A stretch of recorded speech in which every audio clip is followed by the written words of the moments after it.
بسم الله الرحمن الرحیم. د هدایت النحو د شرح په سلسله کې دا زمونږه 38 نمبر درس دی. یقول المصنف رحمه الله تعالى: وأصل المبتدأ أن يكون معرفة، وأصل الخبر أن يكون نكرة، والنكرة إذا وصفت جاز أن تقع مبتدأ، نحو قوله تعالى: ولعبد مؤمن خير من مشرك. وكذا إذا تخصصت بوجه آخر، نحو أرجل في الدار أم امرأة، وما أحد خير منك، وشر أهر ذا ناب، وفي الدار رجل، وسلام عليك.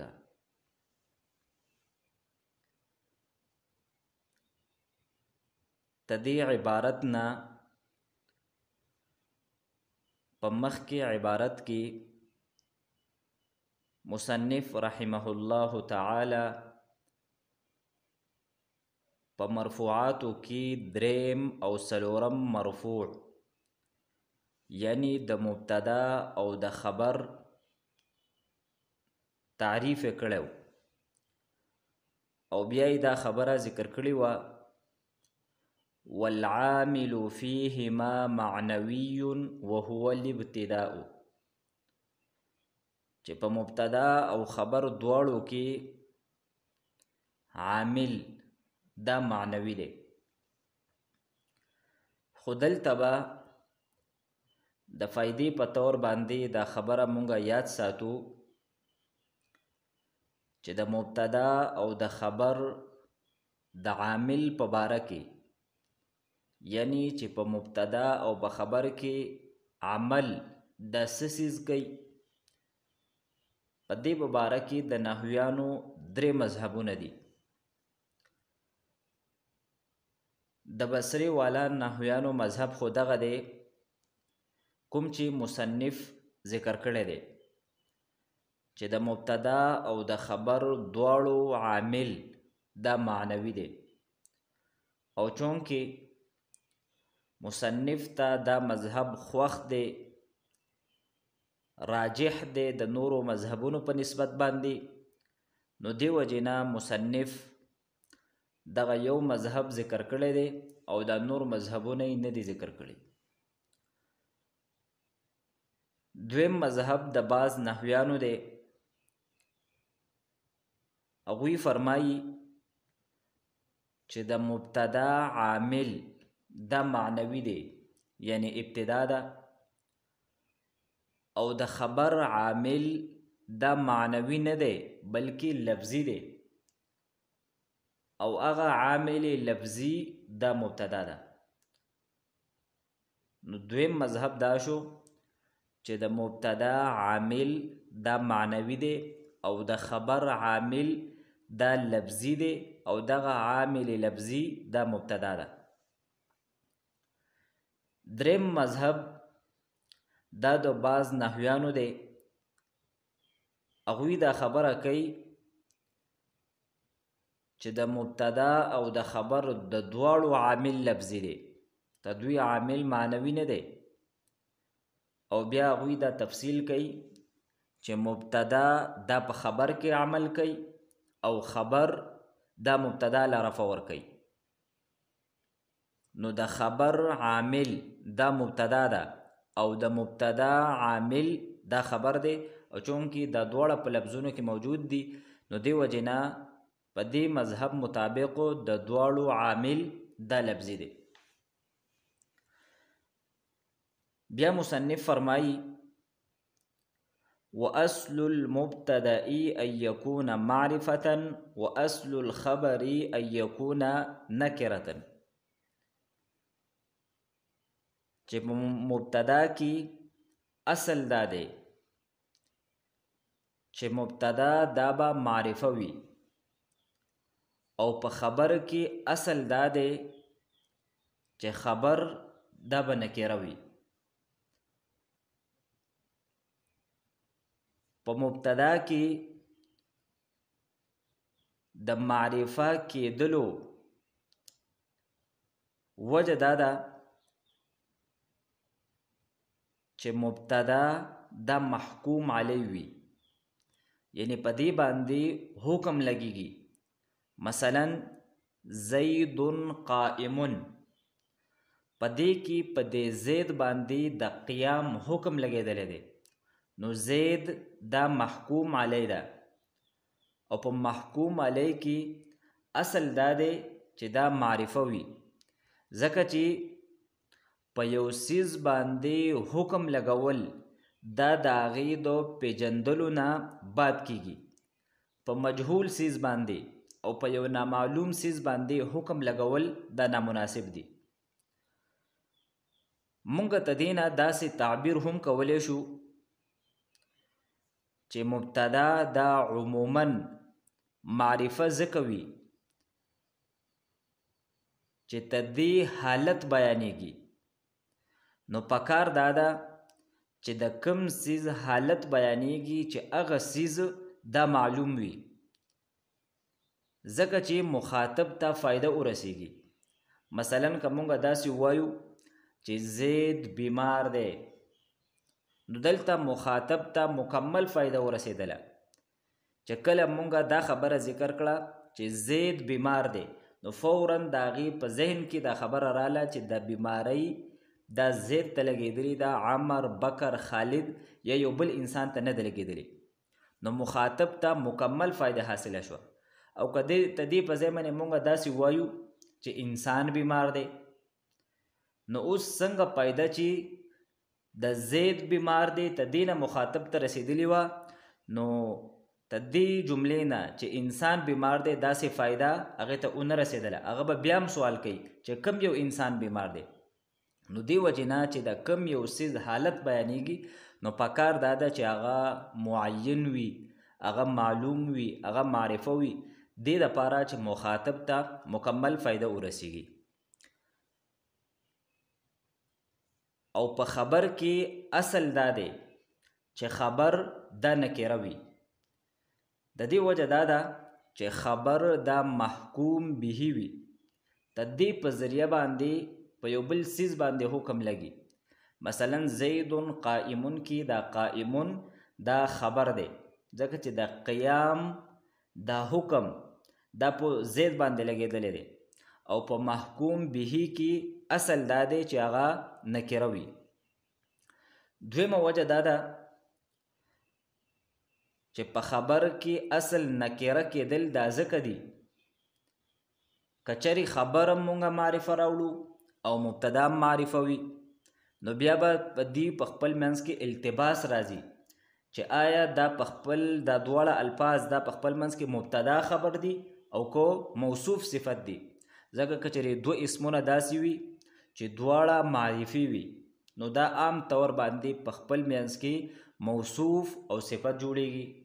نو که په دې په ځای باندې مونږ داسې کار وکړو چې مبتدا دا معرفه راوړو او خبر دا نکره راوړو، نو د موصوف او د صفت والا سره چې د دې کم التباس و د التباس کومه خطره وه، نو چې څنګه مونږ لفظ ته وګورو نو دغه التباس دا به ختم شي. نو دې وجې نه په خبر کې اصل دا دی چې خبر دا نکره وي. نو مصنف فرمایي واصل المبتدأ ان یکون معرفة، چې په مبتدا کې اصل دا دی، قانون دا دی چې مبتدا دا به معرفه وي.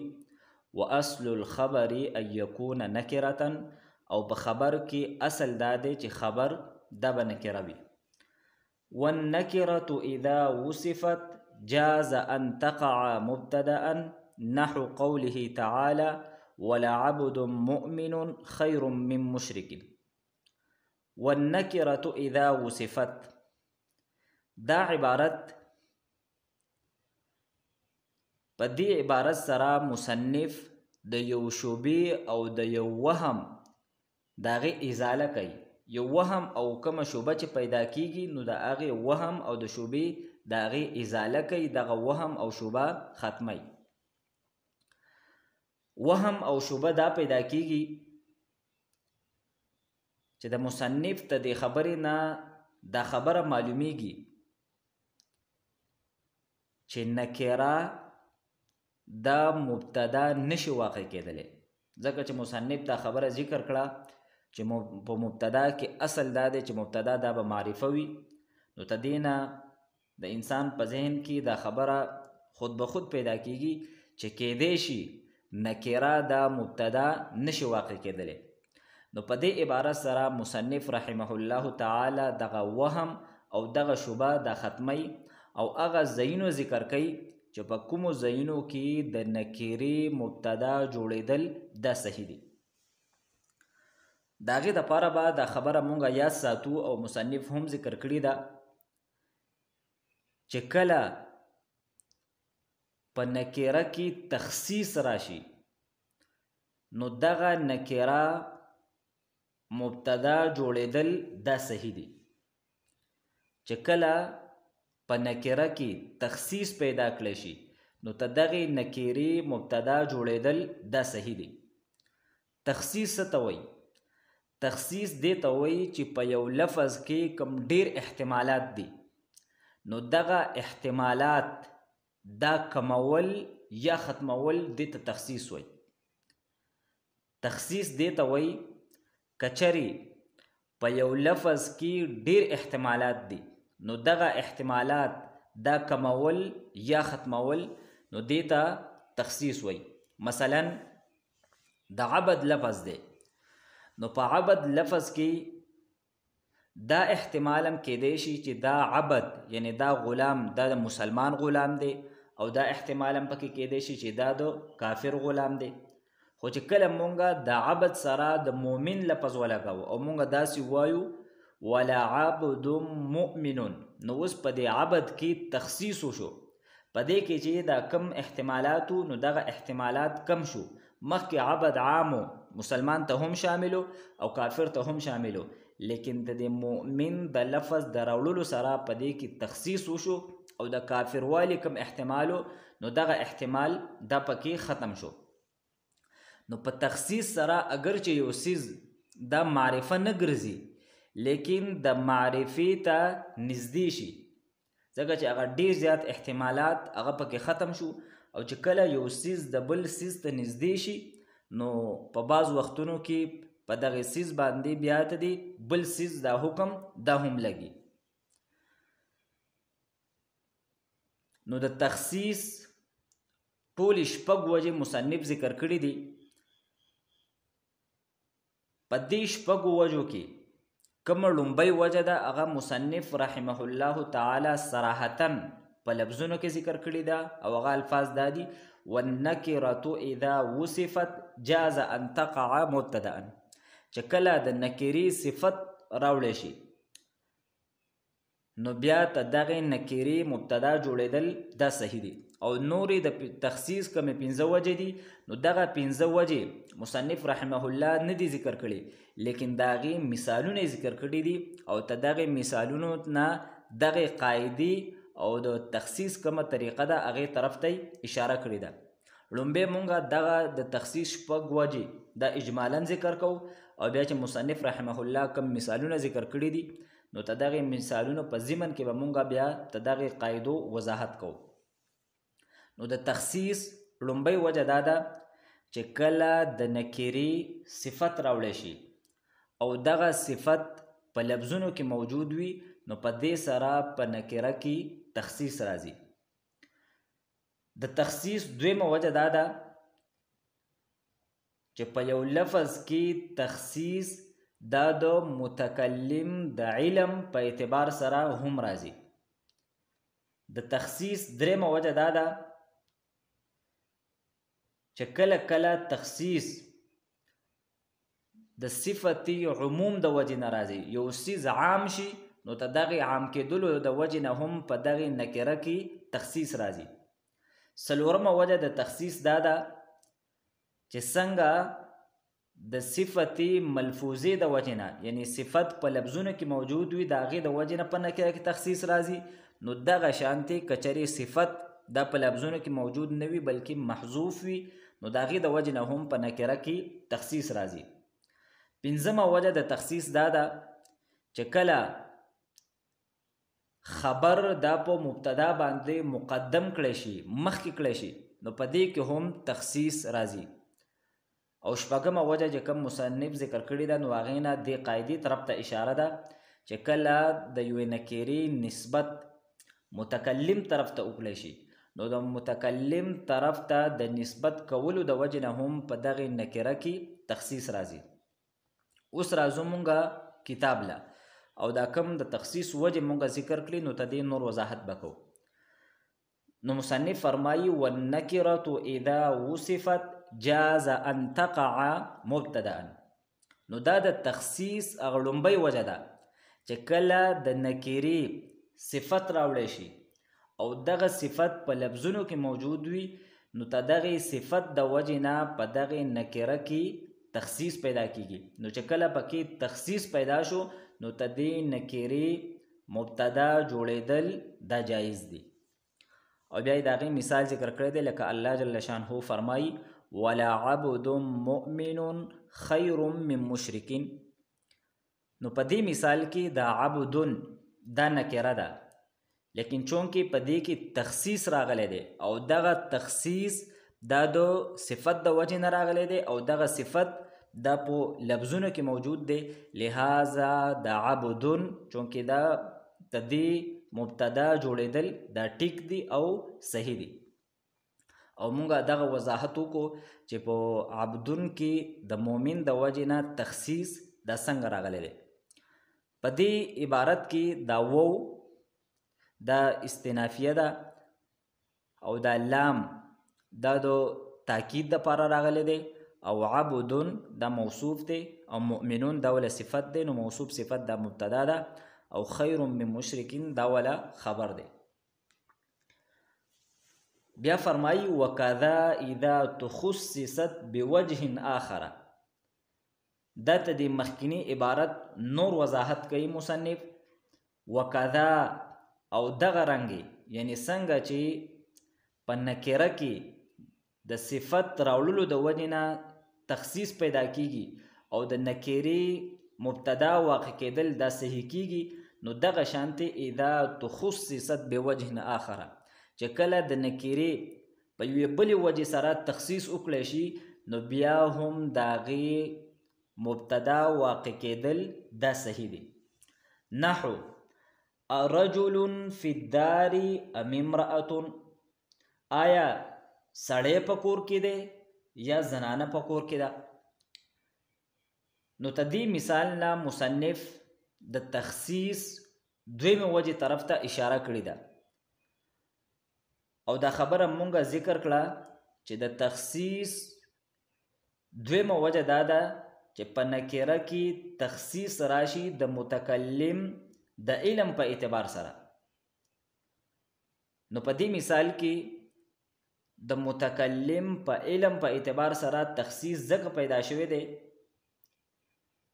چې متکلم ته دې خبرې علم دی چې په دې کور کې په سړي او په زنانه کې یو کس شته دی لیکن مصنف بل متکلم هغه صرف دا سوال کوي چې په دې سړي او په دې ښځې کې کوم چې ماته علم دی چې یو کس پکې شته خو کوم یو کس پکې موجود دی نو صرف د هغې د تعین دپاره سوال کوي ځکه چې کله حمزه استفهام دا د ام متصلې سره یو ځای استعمالیږي نو هغه د دې دپاره استعمالیږي چې کوم دو څیزونه دي د غیر معین نو د دغې دواړو څیزونو کې د یو څیز د تعین دپاره دا استعمالیږي چې کله حمزه استفهام دا د ام متصلې سره په یو جمله کې استعمال شي نو دا په دغې دو څیزونو کې د یو څیز د تعین دپاره راځي. نو په دې مثال کې رجل فی الدار ام امرأة دلته حمزه استفهام دا استعمال شوی دی د ام متصلې سره نو دا متکلم اوس د مخاطب نه د دې خبرې سوال کوي چې ما ته خو دا پته ده چې په دې کور کې خو په دې سړي او په دې زنانه کې یو کس موجود دی، خو ته صرف ماته ته دې خبرې تعین وکړه چې په دغې دواړو کې کم یو کس موجود دی. نو دې وجې نه ته دې په جواب کې به نعم ویل دا ټیک نه دي، ځکه که چېرې هغه دا سوال وکړي ارجل فی الدار ام امرأة او دی وایي نعم، نو د متکلم کوم مقصود دی نو دغه مقصود دا نه حاصلېږي، ځکه چې دغه مقصد خو مخکې نه دې ته حاصل دی چې سړی یا زنانه کې یو کس شته دی، لیکن متکلم صرف دا کم سوال چې کوي نو دا د تعین دپاره کوي. نو دې وجې نه ته دې په جواب کې به یا راځي رجل او یا به مخاطب په جواب کې وایي چې امرأة.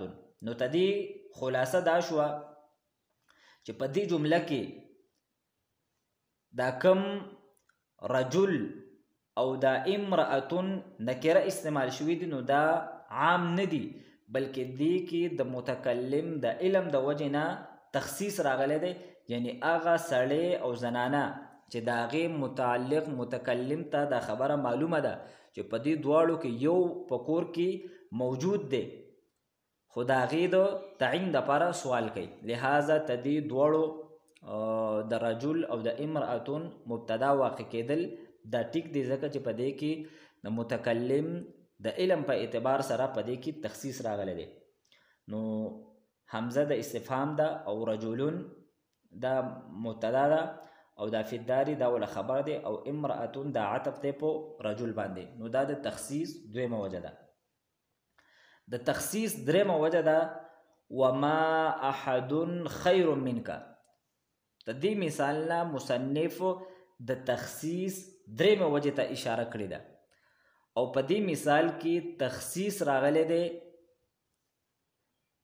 د صفتی عموم د وجې نه، د عام کېدلو د وجې نه په دې کې تخصیص راغلی دی. لومبې موږ به ته دې خبرې وضاحت وکړو چې په دې جمله کې عموم دا څنګه پیدا شوی دی.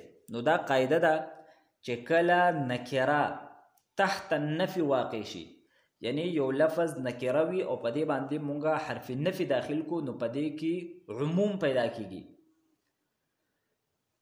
نو دلته هم احدن دا نکره وه او په دې باندې چې کله لفظ ما داخل شو نو په دې کې اوس عموم پیدا شو. نو دلته اوس سوال دا پیدا کیږي چې مونږ وایو چې د نکرې د وجې نه په دې جمله کې عموم پیدا شو او بله خبره دا هم کو چې دلته په نکره کې تخصیص پیدا شوی دی. نو عموم او تخصیص دا خو په خپل منځ کې متضاد دي، په خپل منځ کې ضدین دي، نو څنګه په دې کې تخصیص پیدا شوی دی؟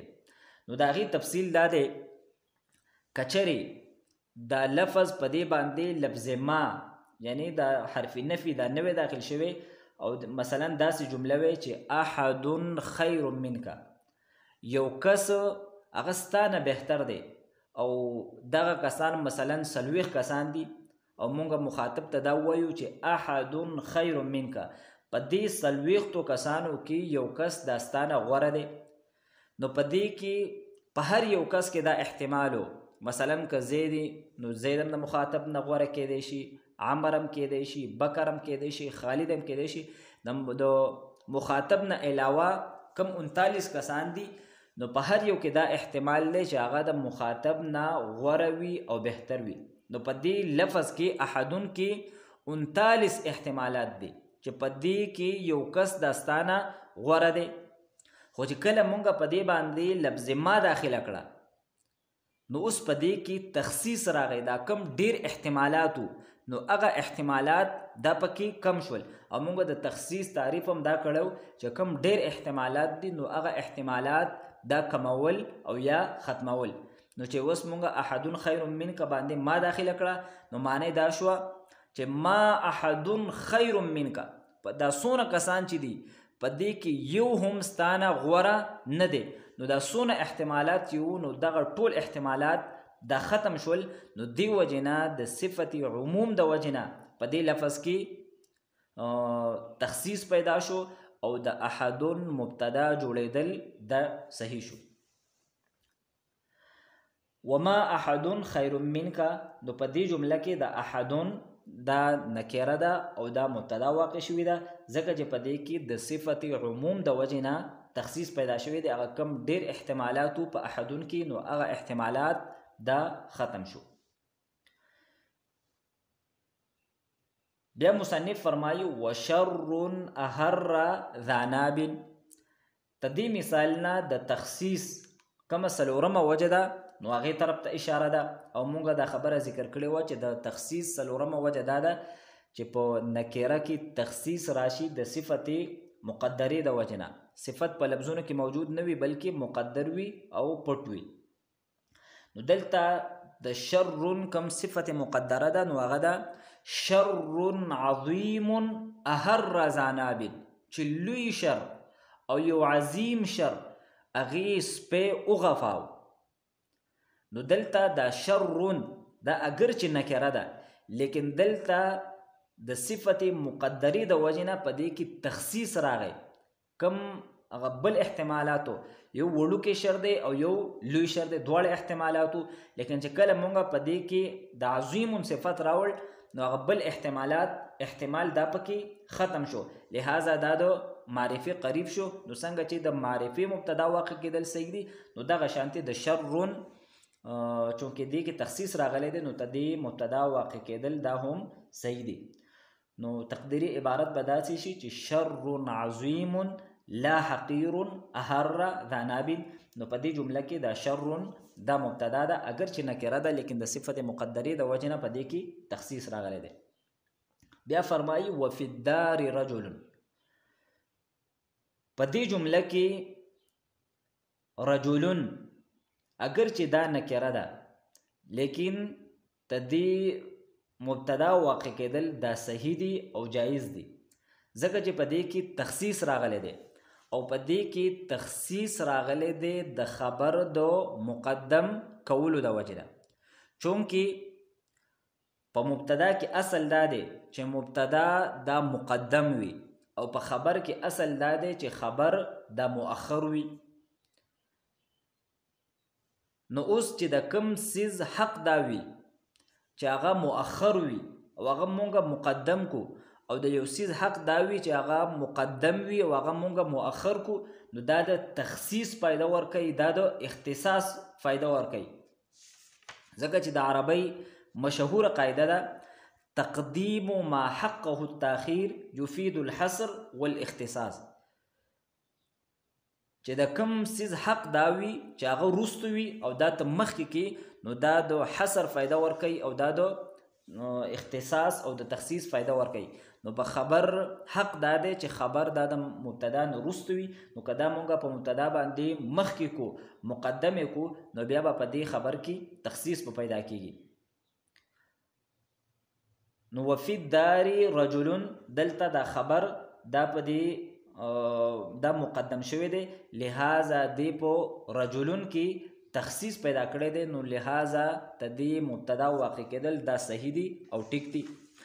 بعض حضراتو تدې داسې هم وضاحت کړی دی چې کله مونږه د رجل نه فی الدار مقدم کو نو تدې نه دا خبره معلومه شوه چې د فی الدار نه بعد کم سیز ذکر کیږي نو دا عام سیز نه دی بلکې هغه سیز دی چې هغه د استقرار فی الدار د صفت سره موصوف دی.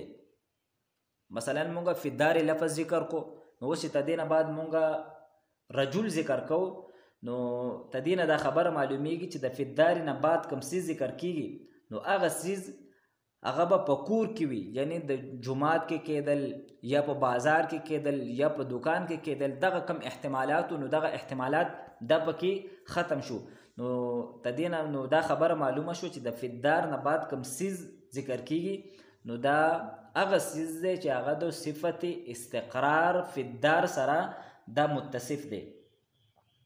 نو گویا چې د خبر مخکیواله دا په منزله د تخصیص بالصفت دی، یعنی څنګه چې د صفت د وجه نه تخصیص راځي نو دغه شانتي د خبر د مقدم کېدلو د وجه نه هم دغه شانتي تخصیص دا پیدا کیږي. بیا فرمایي وسلام علیک،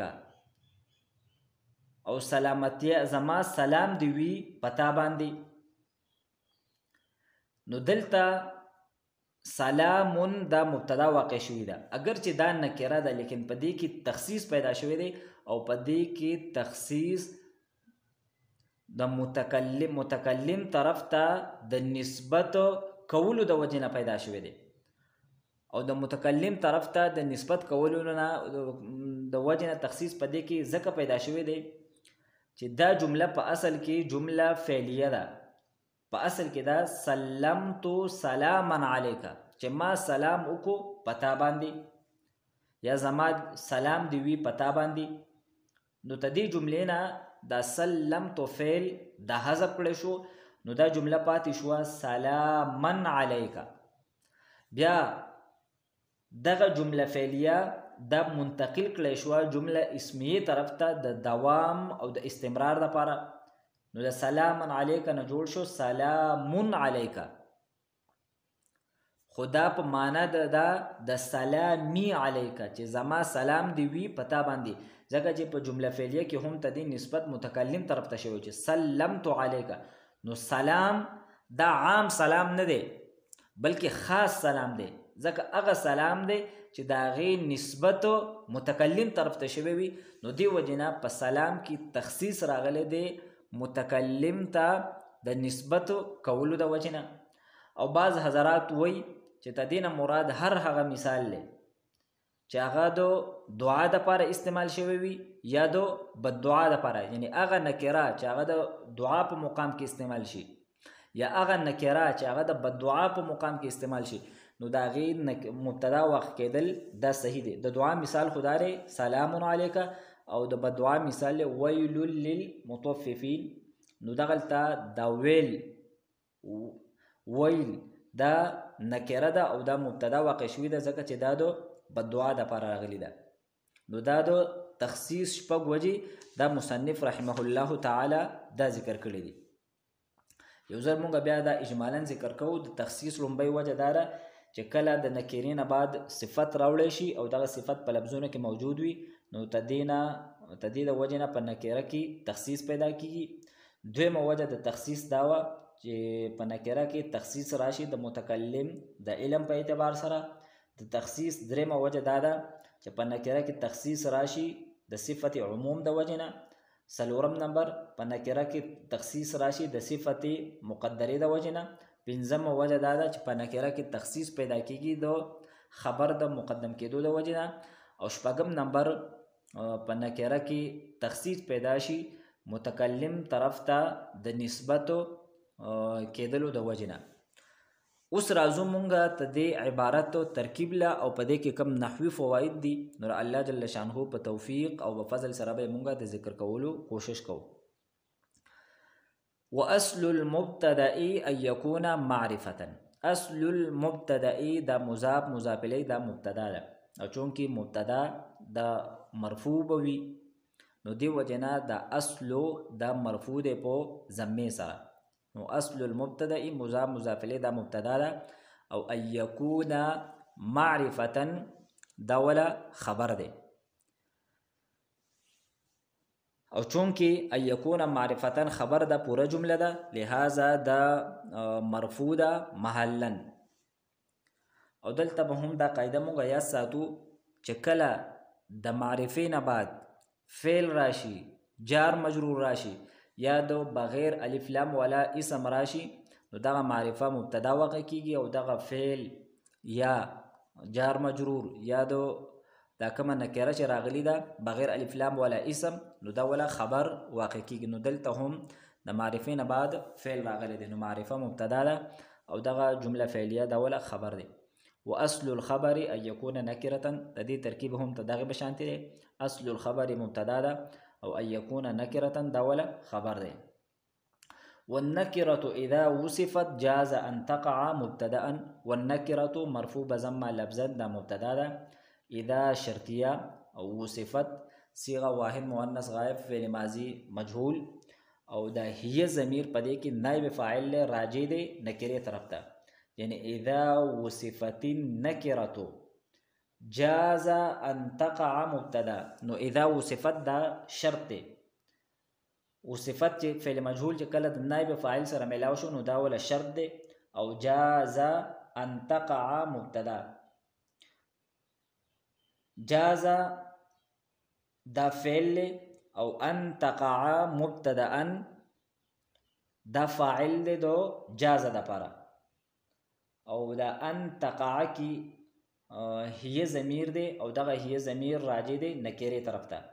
نو ان تقع دا فعل هي ضمیر پکې فاعل او مبتدا دا ولا مفعول به دے، نو فعل ابن فاعل اور مفعول به سے مل کر بتاویل مصدر دا بیا فاعل جوړیږي دو جاز فعل لپاره، او دا بیا شرط دی دو جزا ده دو اذا وصفتو شرط لپاره، لہذا او بیا شرط جزا دا خبر دی دو النکرتو مبتدا لپاره. نحو قوله تعالی ولا عبد مؤمن خیر من مشرک، عبد مؤمن دا موصوف صفت دا مبتدا دا، او خیر من مشرک دا ولا خبر دی، من مشرک جار مجرور دا متعلق دی پو خیرون پوری. وکذا اذا تخصصت بوجه آخر، کذا کی کاف حرف جار او زادا مجرور جار مجرور دا متعلق دی پا جازا فعل پوری. او اذا تخصصت اذا ظرفیہ دا مضاف دی، او تخصصت دا دو واحد مؤنث غائب د مجهول صيغه ده، او هي ضمیر پدې کې نائب فاعل له او غیر راجع دي نکره طرف ته. او بوجه آخر دا جار مجرور متعلق دی په تخصصت پوری، نو دا بیا دا مضاف الیه جوړیږي دو اذا ظرفیه مضاف د پاره، او بیا مضاف الیه دا مفعول فیه ده د جازا فعل د پاره. نحو رجل فی الدار ام امرأة، حمزه د استفهام ده، او رجل دا مرفوع ده په ضمیر سره دا مبتدا ده، او فی الدار دا ولا خبر ده، او دا ام عاطفه ده، او امرأة دا معطوف ده په رجل باندې. وما احد خیر منک، ما دا نافیه ده، احد مرفوع بضم لفظا دا مبتدا ده، او خیر منک دا ولا خبر ده. وشر احر ذا ناب، شر دا مرفوع بضم لفظا دا مبتدا ده، احر فعل او هو ضمیر پدې کې فاعل، او ذا نابن دا مضاف الیه دا مفعول به ده. او ذا نابن دا منصوب دی په الف سره، ځکه چې دا اسماء سته مکبرونه راغلي دي، د زو حالت رفیع په واو سره دی، او حالت نسبی دی په الف سره دی. نو ذا نابن دا بخبر منځ کې مضاف الیه دی. نو احر فعل ابن فاعل اور مفعول به سے مل کر دا خبر دی د شر مبتدا ده پاره. وفي الدار رجل، في الدار جار مجرور دا خبر مقدم دی، او رجل مرفوع بضم لفظا دا ولا مبتدا مؤخر دی. سلام علیک، سلام مرفوع بضم لفظا دا مبتدا ده، او علیک جار مجرور دا ولا خبر دی.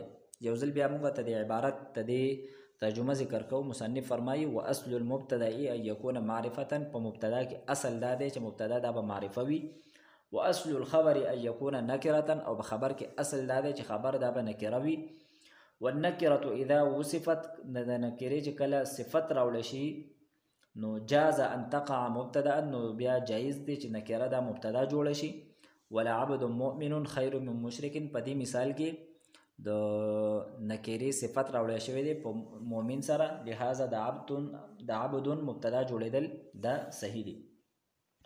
وکذا اذا تخصصت بوجه آخر، او دغه شانتی که تدید تخصیص وشي په یو بلې طریقې سره، نو بیا هم د نکرې مبتدا جوړیدل دا صحیح دی. لکه رجل فی الدار ام امرأة، په دې مثال کې دا رجل او امرأة دا مبتدا واقع شوی دی، اگر چې دا نکرې دي، لیکن په دې کې تخصیص پیدا شوی دی د متکلم د علم په اعتبار سره، چې متکلم ته د دې خبره علم دی چې په دار کې رجل دی یا امرأة دی، خو صرف د تعین د لپاره سوال کوي.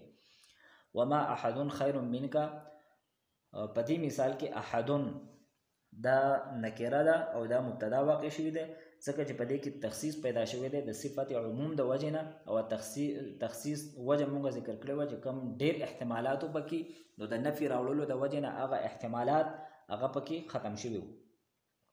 وشر احر ذا ناب، دلته شرون دا نکره ده او دا مبتدا واقع شوی ده، او په دې کې تخصیص پیدا شوی دی د صفت مقدرې د وجه نه. وفي الدار رجل، دلته رجل دا نکره ده او مبتدا واقع شوی ده، ځکه چې په دې کې تخصیص راغلی دی د خبر د مقدم کېدلو د وجه نه. وسلام علیک، په دې جمله کې سلام دا نکره ده او دا مبتدا واقع شوی ده، او په دې کې تخصیص راغلی دی متکلم طرف ته د نسبت کولو د وجې نه، ځکه چې دا جمله په اصل کې وسلمتو سلاما علیکا، نو څنګه چې سلمتو کې متکلم طرف ته نسبت شوی دی، نو دغه شان په جمله اسمیه کې هم د دې نسبت به وي متکلم طرف ته، نو دې وجې نه د دې نه خاص سلام مراد دی. وآخر دعوانا ان الحمد لله رب العالمين.